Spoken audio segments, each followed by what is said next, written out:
Duel Review is brought to you by NexusDigitalComics.com. On today's Duel Review, it's Hetalia, Axis of Powers. I'm RJ. And I'm Nick. Let's get to it.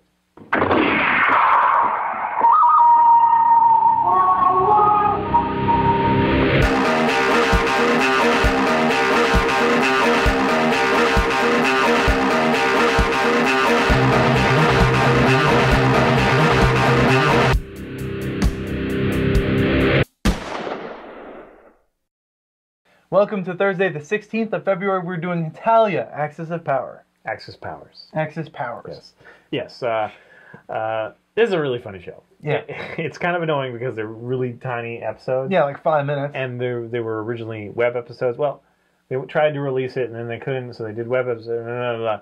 Funimation finally picked them up, and now you can see them on Hulu and Netflix and all sorts of places.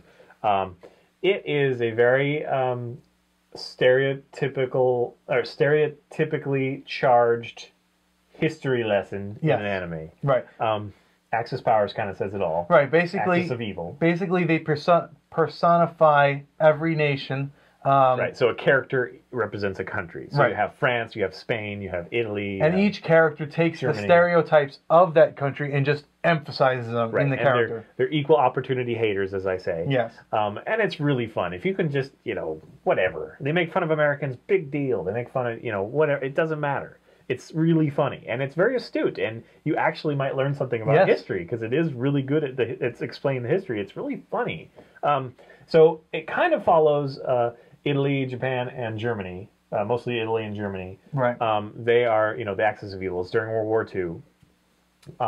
And most of it seems to center around Italy, because Italy was back and forth, and it was part of the Axis, and Germany, whatever, it was part of the Roman Empire, and it was part of the Catholic, Empire, and it's bounced around a lot, and so and Italy is kind of played by a simp who loves pasta, and he's like very good with women and whatever, and he loves art and culture and whatever, and he likes pasta, like one of the first words. Actually, I think it is the first word. Yeah, I think so. Yeah. They show him, like, everybody, they're having a big round table with all, in like a UN meeting kind of thing with all the different countries, and then he's like, what do you think? Oh, what do you think? What do you think? And then it gets to Italy, and he just looks there, and it just starts beaming, and just, pasta! It's really funny. And then, he tries to cuddle up to Germany because, Germany kind of acquired Italy, Mussolini, all that stuff. And then kind of lost interest with having them as a partner because they were really kind of wishy-washy and yada yada. It just does that in such an eloquent, fun way. Yes. And it has all these little factoids that pop up, and you gotta be real quick. You got to be real quick or pause it to read those, but they're actual facts. Yep. Funny little story is that a lot of it was animated in Korea, and the Koreans actually, a lot of them picketed this because they didn't like their portrayal in the film. Right. Or in the manga. It didn't actually make it into the anime episodes. They don't really have Korean there. Right, and I was... But the manga's ongoing. I was actually, because I haven't read the manga, but I was wondering, like, how is Korea done? Because Korea really is like a split personality. You have North Korea and South Korea. Yeah, I'm not sure because I haven't read the manga. I've only been exposed to them. Maybe I will after this. I don't know. It's one of those things that it is so charged that it's not necessarily something that I want to pursue the manga and read that all the time. But the episodes are so quick, and there's not a whole lot of them. I was trying to look up actually how many there were. Manga or episodes? No, episodes. See, there's 48 episodes, but they're all 5 minutes long. Yeah. And there is a movie, which I haven't seen the movie. There's a movie?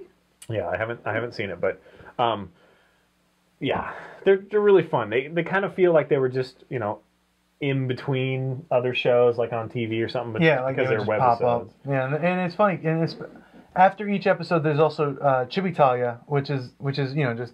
If a younger version. Yeah, a younger version. It's just really funny. They usually talk about like the Roman Catholic Church, and so they talk about several. The grown-up version talks about World War II. Right, the grown-up version and the younger version, the Chibitalia, really centers around, I think, young Italy. Young Italy, and how he likes painting. I feel so Renaissance or whatever it says. But and his relationship to the Roman Empire, which is what Germany was really looking for. Roman Empire, and then to Romania, and then the Catholic Church, and then all this stuff, and so he bounces around a lot. Actually, it's more like a she in that one. I think it's still a he, but he's like wearing a dress and stuff. He acts very feminine in the younger one. Anyway, I just thought he acted like a kid. I could definitely see people being offended by it, Yes. I suppose, but you know, it's like they've got us all right. They've got us pegged. You know, like we're a little bit cocky and arrogant, even though we're a little bit, you know, I don't know, we're a little ignorant, kind of. I mean, we're a young nation, you know, that makes sense. And, you know, we're kind of like, oh, let's just charge it and do it. It'll all work out, you know, kind of thing. And then Britain is very kind of calm and collected and a little bit more studious, like, no, that won't work because of whatever. But he also has a little bit of envy of, like, America or whatever.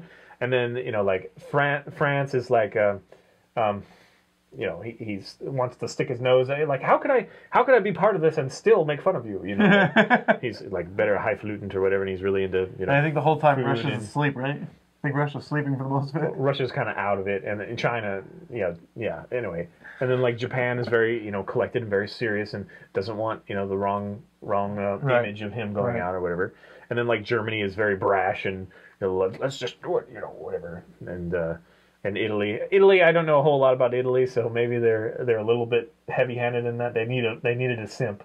Yeah, I guess. I don't think Italy's actually a simp, but they are, you know, very into art and very. It doesn't seem like they're as political as some of the other countries, so that's kind of where that comes from, I think. But you know, it's not. Sweden wasn't even in there. he's neutral. You can't take it really seriously. Right. Like, these are stereotypes. They're stereotypes, you know, they're generalizations for a reason, because there is a seed of truth. Yes. But it's not true for everybody. You know, it's not true for the entire country. It's not true for everybody. It's not true. You know, it's like, you are not, you know, if you're German, you're not a dick. Right. You know? One animated person does not represent you. Right. So you got to get past that. But it's a lot of fun. And yes, if you can't laugh at yourself, then don't watch this. But if you can, then you might really enjoy it. Voice acting is fun. Yeah. There's nothing about this that takes me out of it. The production values are good enough. It's very fast paced. I think what takes me out of it the most is the fact that it is so short. 5 minutes, and then you have to watch the beginning, the intro, and the yeah. It just kind of chops it up too much. I agree. I guess we talked about that. So yes, I would agree. But as far as the production values, I don't see anything that would dissuade you. It's just the topic. If you're sensitive, if you're politically correct and all sensitive about that, then you probably shouldn't be watching the show. First of all. And chances are you aren't. Yeah. Or this show. Don't watch anything, in fact. Just go in a closet. I was going to say, chances are you aren't watching anything anyways. Yeah, and like I say, it is an interesting way to get your history. Yeah, absolutely. I mean, there are some things that pop up and you're like, wow, I didn't know that Italy, like, hid in tomato crates. I just didn't know that. He's like, I am a tomato. There's nobody in here. Tomatoes. Because he's trying to get in with Germany, but Germany doesn't see a whole lot of use for him. So, but he's like, we can be good friends, right? You know, like, pasta. So anyway, it's funny. And then Japan comes along, and they've got kind of an uneasy relationship. But again, you know, my uncle used to always say about how he was concerned that the youth was going to lose, you know, the history of that war, especially like World War II, but, you know, just any war. But I think that this is a really good way to get people thinking about it again. I mean, like, you know, we all know about World War II, and we all know about the Holocaust and whatever, but the motivation behind, you know, like the countries and what they were doing is somewhat explained in this. And I don't know, if I didn't know about it already, I'd probably be interested because of this. I agree. And it's just fun. I think that you know, children would watch this and they'd be like, oh wow, and then in school they would hear about it, and you know, where I would just stop paying attention because they've seen this, they would be like, oh wow, I remember that from Hetalia. Yeah, that would someone's going to yell at pasta any second. It'd be interesting to know. I don't know what age I would let my kid watch, because I don't want your kid to be too into the stereotype thing. Oh, okay. Well, but at the same time, it is a good educational tool. It's fun. Yeah, it is. Yeah, it is fun. And they make fun. It's not. It would be different if like one of the countries was left out or something. You know what I mean? Like they don't make fun of Iran or anything. I don't think. But no, I don't think so. Whatever. They're warring in the Middle East. There's not really part of World War II anyway. But I guess Israel was. Apart from that, you know, nobody's left out. So it's not like the Americans aren't made fun of, or they're always good or something. Yeah. Everyone's got their stereotypes. Everyone looks bad in this, but they're all just really funny bad. Yeah. And yeah, like I say, I keep saying, like, whenever America speaks, and that's really the only one I can talk about since I'm an American, I was like, yeah, Yeah. that's kind of how we do it. You know, like Pretty much. like all the other people are like, oh, what should we have for lunch? Oh, it's like, oh, you know, something fancy, like, oh, pheasant under glass or whatever. And he's just like, cheeseburger, let's go. You know. Yeah, we had cheeseburgers earlier. And it would be like, you guys go fight, and then we'll come in as the hero. And I mean, that's what he says, you know. Like we'll get the glory because we'll go. Yeah. And that's exactly what we did too. Well, yeah, I mean, we kind of showed up kind of late, but you know, and we got the but job we kicked ass. That's right. So, anyway, so I really enjoyed it. I highly recommend it. It is Just great. You know, be mindful of the sense. Yeah. But even still, it's just a fun show for 5 minutes each, and to have that like history lesson undertone. It's I don't think I've ever liked history more than watching this. You know.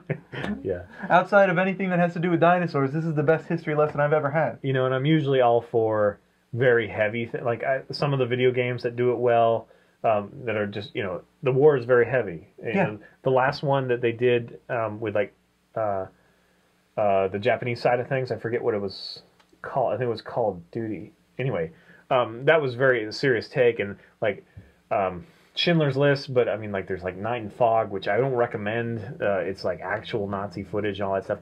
Anyway, what I'm getting at is usually they have the very heavy part, and that should not be forgotten. You know, documentaries about, you know, millions of like shoes taken from Jews in a hut somewhere in Germany still, you know, as a museum kind of thing. I mean, that should not be forgotten. But on the flip side, having something that's lighthearted, because we've already got that heavy stuff. Yes. Having something lighthearted that you can learn more of the motivations and kind of, you know, understand is really refreshing and a good thing to have, I think. Yeah, it's a great. You're making a wonderful point, and you're absolutely right.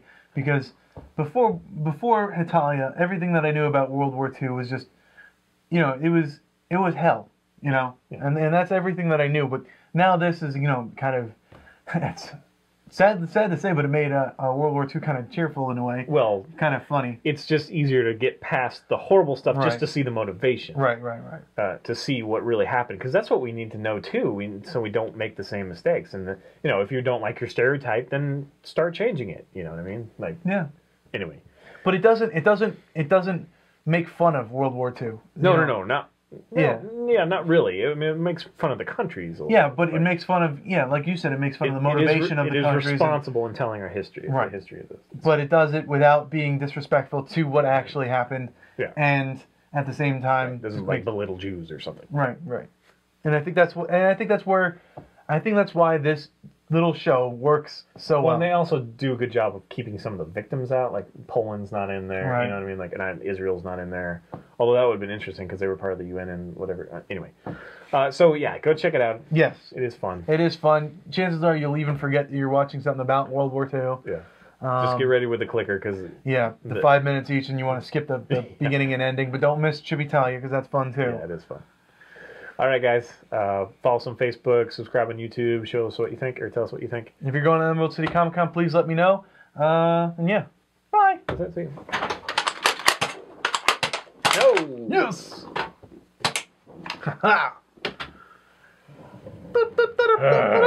Vicious circle. Cycle of circle viciousness. Vicious cycle of circular viciousness. Abaddon viciousness. Zack Schneider's Dawn of the Dead up next. One of my corgis learned an interesting trick. He learned how to get out of his kennel. Really? Yeah. It was Einstein, because the doors didn't quite close well enough. I wonder if he was trying to get like Greta out or something. But I doubt it. In fact, Greta was whining like, "Hey." All right, today we are doing Hetalia. Pasta! Welcome to Thursday, the 16th of February. We're doing. It is still February, right? Yeah. Okay. Welcome. Sorry.